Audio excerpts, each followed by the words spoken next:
So every comedian has a bomb story. I have several from doing improv. Can you share one of yours and what you learned from it?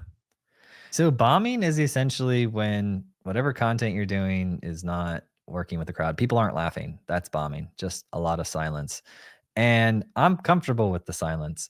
When you're getting started, you're trying stuff. And I will tell you, I've got one for you.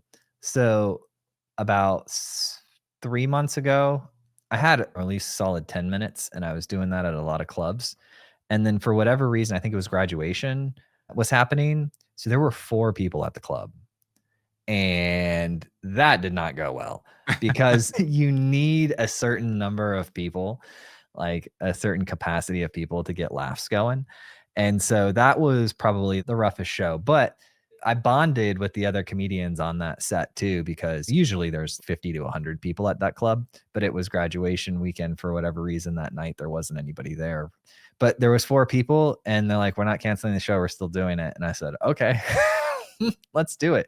I also bombed really hard, like in one of my jokes last week because I have this joke about my wife and 3 kids. And I get into the joke. I do some crowd engagement where I'll ask people, I say, hey, clap it up, new parents if you have kids, or parents if you have kids. And this one lady like really wanted to get called on. Right. And I could tell. And I was like, all right, well, how many kids do you have? And she goes, oh, really hard to answer. And I go, oh, that means there's a lot of kids. And everybody kind of laughed. And she goes, no, she goes, I have one son and he died last week. And I was like, why are you raising your hand at a comedy show? What are you doing? What are you trying to crush so the energy just sucked out of the room.